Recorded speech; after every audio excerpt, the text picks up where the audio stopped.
قومی لیڈر عمران خان کو قید میں 68 دن گزر گئے۔ بدترین قید کے باوجود عمران خان کے حوصلے بلند اور قوم کو اپنے گھر والوں کے ذریعے پیغام میں قوم کو بہت ہمت اور استقامت سے جدوجہد جاری رکھنے کی تاکید کی۔ دوسری طرف عمران خان کے کیسز مسلسل التوا کا شکار۔ وکیل نعیم حیدر پنجوتا کے مطابق سائفر کیس میں مقدمہ اخراج اور ٹرائل سٹے کرنے کی درخواست سوموار 16 اکتوبر کو سماعت کے لیے مقرر ہو گئی ہے۔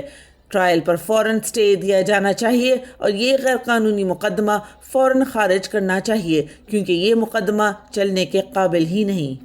چیئرمین عمران خان جسمانی اور ذہنی طور پر مکمل صحت مند ہیں۔ چیئرمین عمران خان کے ذاتی ڈاکٹر عاصم یوسف نے عمران خان کا جیل میں معائنہ کیا۔ انہوں نے بتایا کہ عمران خان ہر لحاظ سے صحت مند ہیں اور انہیں کوئی بیماری لاحق نہیں۔ عمران خان کے حوصلے بلند ہیں اور وہ بالکل پرانے جیسے محسوس ہوئے۔ ان کو ہاضمے کی معمولی سی شکایت ہے۔ ان کا بلڈ پریشر اور پلس ان کی عمر کے لحاظ سے بہت اچھی تھی۔ جتنی بھی دیر ان سے بات ہوئی وہ مجھے پرسکون لگے اور ہر لحاظ سے فٹ تھے۔ عمران خان لوگوں کے دلوں میں رہتا ہے اور اس کو اللہ کے سوا کوئی چاہ کے بھی نہیں ختم کر سکتا۔ مسلم دنیا کے 500 اہم شخصیات میں عمران خان کا نام ایک بار پھر شامل۔ پابندیوں اور گرفتاریوں کے باوجود تحریک انصاف کا ملک بھر میں فلسطین کے حق میں احتجاج اور ریلیاں۔ پہلے سویڈن میں قرآن مجید کی بے حرمتی پر احتجاج سے روکا گیا، گرفتاریاں ہوئیں اور مقدمات بنائے۔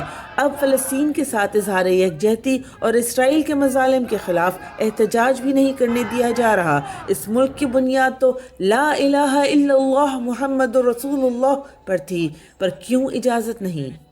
پاکستان تحریک انصاف کی اہل فلسطین سے اظہار یکجہتی کرنے والے پرامن مظاہرین کی گرفتاریوں کے خلاف شدید مذمت۔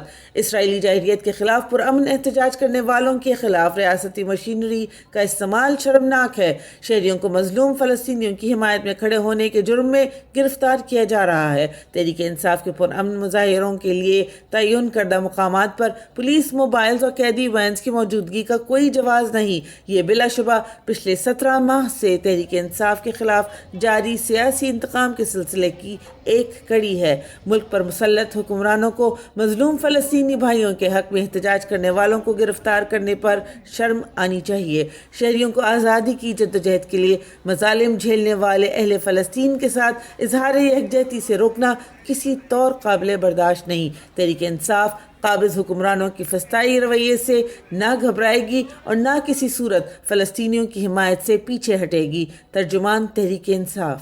اگر تحریک انصاف کو جلسے کی اجازت نہیں تو کوئی جماعت جلسے نہیں کر سکتی۔ لاہور میں نون لیگ نے 15 سے 21 اکتوبر تک انتظامات اور جلسے کی اجازت مانگی ہے، جبکہ ڈی سی آفس کے مطابق فی الحال باضابطہ درخواست نہیں آئی۔ دوسری جانب لاہور ہائی کورٹ کے جسٹس راہیل کامران نے آج کہا ہے کہ پی ٹی آئی کو جلسے کی متبادل جگہ سے متعلق 72 گھنٹوں میں اجازت دی جائے۔ متبادل جگہ پر بھی سیکیورٹی خدشات کے باعث جلسے کی اجازت نہیں تو کوئی سیاسی جماعت جلسہ نہیں کرے گی۔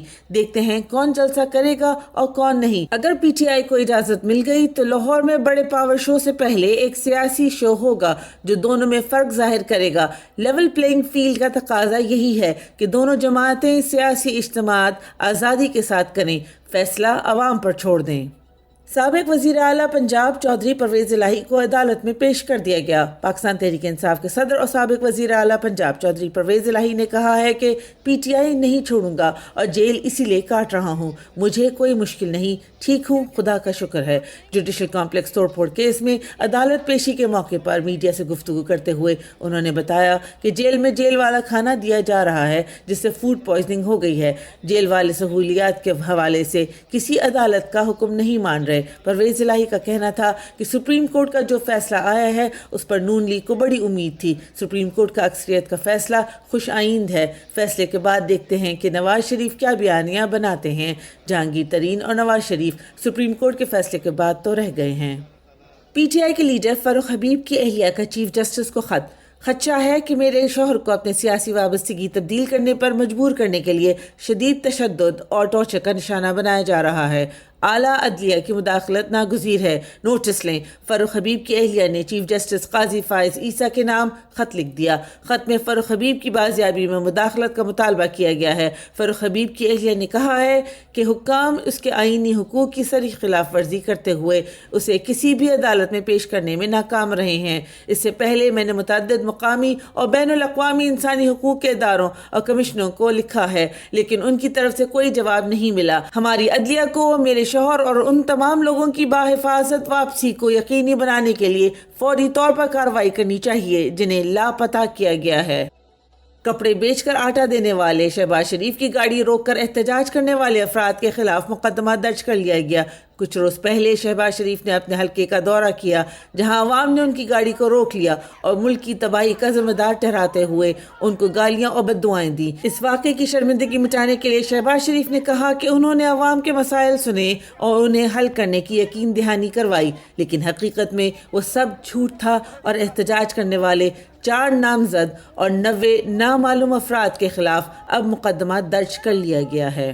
پی ٹی آئی کے رہنماؤں کا عمران خان کے حق میں حلفیہ بیانات کا سلسلہ جاری۔ جبری بیانات اور 9 مئی کے واقعات کو جواز بنا کر پروپیگنڈا کرنے والوں کے خلاف تحریک انصاف کے رہنماؤں کی قرآن پر ہاتھ رکھ کر حلفیہ بیانات کے ویڈیوز کا سلسلہ جاری، جس میں وہ حلفیہ اقرار کر رہے ہیں کہ چیئرمین عمران خان نے کبھی بھی انہیں تشدد کی سیاست کا درس نہیں دیا اور نہ ہی 9 مئی کے واقعات سے عمران خان یا پارٹی کا کوئی تعلق تھا۔ اب اس بیان کے بعد ان کا اگر کوئی اور بیان آئے تو اسے تسلیم نہ کیا جائے۔ ملک میں مہنگائی کی شرح میں اضافہ جاری۔ سالانہ بنیادوں پر ہفتہ وار مہنگائی کی شرح 0.30% کا اضافہ ریکارڈ کیا گیا۔ مہنگائی کی شرح 38.28% کی ریکارڈ سطح پر پہنچ گئی ہے۔ ادارہ شماریات کے مطابق رواں ہفتے میں 17 اشیاء ضروریہ کی قیمتوں میں اضافہ ہوا۔